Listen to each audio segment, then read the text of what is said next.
Nadir, tu as envie de dire quelque chose? Euh, oui, j'ai une question à poser. Bonjour à tous. Tu as dit que nous avions tout le temps pour trouver cette paix.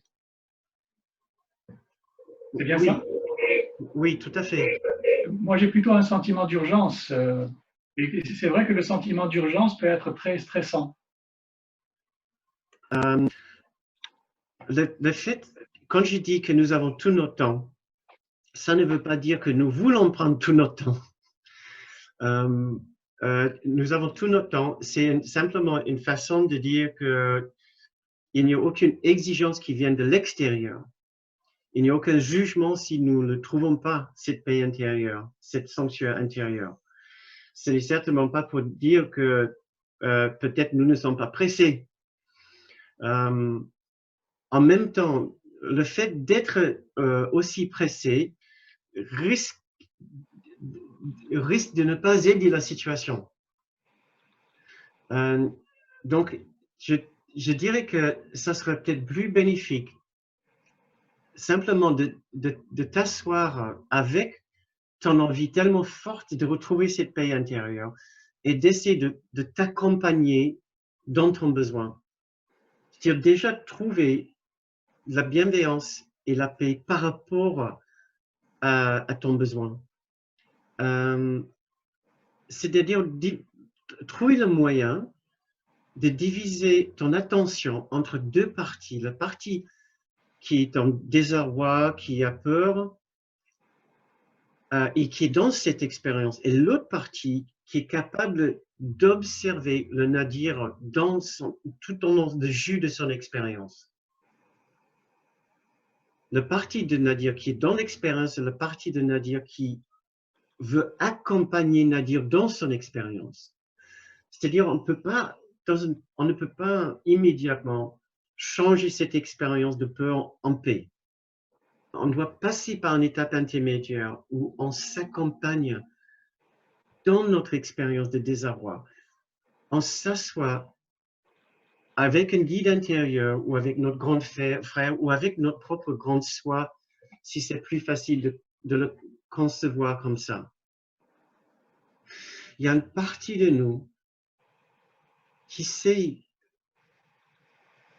nous accompagner, qui sait être tellement doux et tendre avec nous dans notre expérience tellement difficile. C'est ça la première étape vraiment. Ce n'est pas de transformer soudain la peur en paix, mais de commencer à trouver le moyen d'accueillir notre paix, notre peur, et de ne pas avoir peur de notre peur, de ne pas détester notre peur, de ne pas fuir notre peur, de permettre notre peur d'être là, de se laisser aller quelque part dans notre peur, mais pas pour l'intensifier, mais pour enlever peut-être les barrières intérieures à notre expérience de peur. Je pense que nous sommes tous, je vais juste couper ton micro quelques instants, mais tu le rebranches après, c'est juste pour enlever l'écho.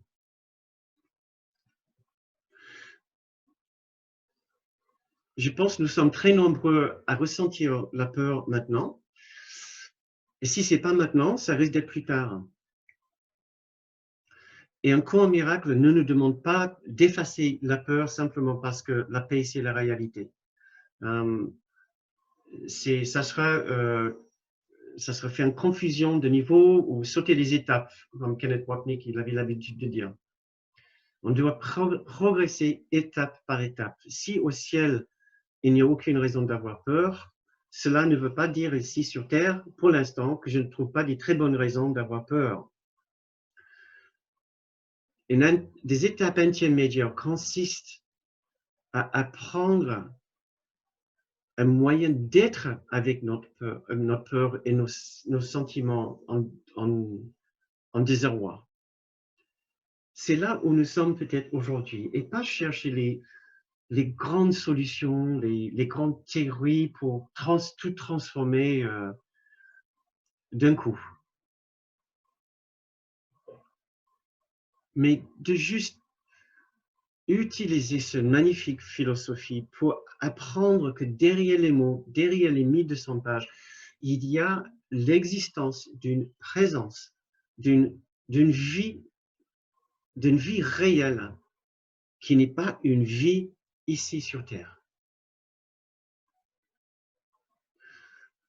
Peut-être la chose la plus extraordinaire pour moi, ce qui m'est arrivé quand je lisais ce livre, c'est au-delà des belles paroles et des passages magnifiques et tout ça, c'était d'apprendre qu'un esprit non physique et non temporel a écrit ce livre. Et ce n'était pas l'esprit de Helen Sharpen. Je pense que partout, tout le temps pendant ma lecture de ce livre, et ça me le fait encore aujourd'hui, j'ai été saisi par cette évidence, par cette réalité. Ce n'est pas un être humain qui a écrit ce livre. C'est un esprit d'une intelligence extraordinaire, mais une intelligence émotionnelle, une intelligence spirituelle, mais surtout une intelligence de bienveillance, une présence de la plus grande sagesse. Et tout ce qu'elle voulait, cette présence, c'était de m'accompagner, d'être présent avec moi, que je fusionne ma vie avec cette présence, que je l'invite dans ma vie, dans ma conscience, pour que je sois accompagné et de ne plus vivre ma vie seule. C'est tout ce qu'elle voulait, cette présence. Et après, oui, il allait y avoir la correction de mes erreurs de pensée, des réflexions, contemplations sur certaines méditations et la connaissance de certains principes. Oui, la restructuration de ma façon de concevoir la réalité, de concevoir de moi-même. Il allait y avoir tout ça, mais plus tard. Et quand les gens m'écrivent, ils me disent qu'ils viennent de trouver un cours miracle, comment ils doivent l'aborder, comment ils doivent le lire, j'ai dit, la première chose, avant de même commencer à le lire de la première page à la dernière page, avant de commencer à faire la leçon, c'est d'ouvrir le livre à n'importe quelle page et faire ça jour après jour, peut-être pendant une semaine, et essayer juste d'entrer en relation avec l'auteur, avec l'esprit derrière ces mots. N'essayez même pas de les comprendre, mais simplement de développer une relation avec cette présence-là et de savoir que vous n'êtes pas seul. Cette présence-là est réelle, elle existe. Et je crois que je n'ai pas trouvé une meilleure première étape. Et je pense qu'on est peut-être là à cette première étape, jour après jour. Et peut-être surtout quand les choses vont mal. Et quand nous sommes face à des émotions débridées que nous ne maîtrisons plus. C'est de revenir à cette première étape et savoir que nous ne sommes pas seuls. Et cette présence qui nous accompagne est d'une majesté et d'une beauté, d'une bonté et d'une bienveillance bien au-delà de tout ce que nous pouvons imaginer. Et essayer de nous reposer un peu dedans. Savoir que nous pouvons maintenant commencer à partager notre espace intérieur avec un autre, avec un A majuscule. Et c'est cette présence-là qui va nous aider à inclure nos expériences les plus intenses, les plus fortes, les plus dérangeantes, comme la peur. D'inclure pour qu'on sache qu'on peut les avoir. Ce n'est pas un problème d'avoir des expériences et des émotions très fortes. On doit d'abord traverser cette barrière de jugement, d'inclure nos jugements, d'inclure nos colères, nos critiques,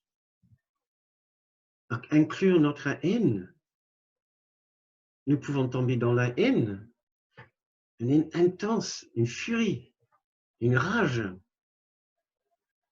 par rapport à tout ce qui se passe, pensant que on aurait pu l'éviter.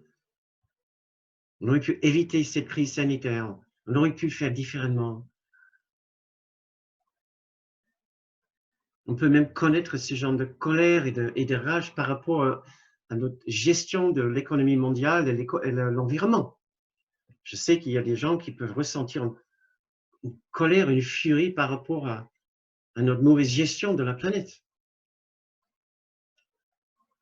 Nous ne voulons pas en rester là. Nous voulons retrouver une manière plus constructive d'être avec notre propre expérience. Parce qu'après tout, ça va pas dans le sens de notre évolution spirituelle si nous projetons notre colère partout, ni si nous le gardons, ni si nous le refoulons. L'idée, c'est de le transformer, de le transmuter. Et la première étape pour transformer et faire cette transmutation, c'est au moins de ne pas s'opposer, de ne pas avoir peur de ces expériences. Est-ce que ça te donne quelques bases pour commencer, Nadir? C'est formidable, c'est extraordinaire, c'est parfait. Merci beaucoup. Merci. D'accord. Merci pour ta question.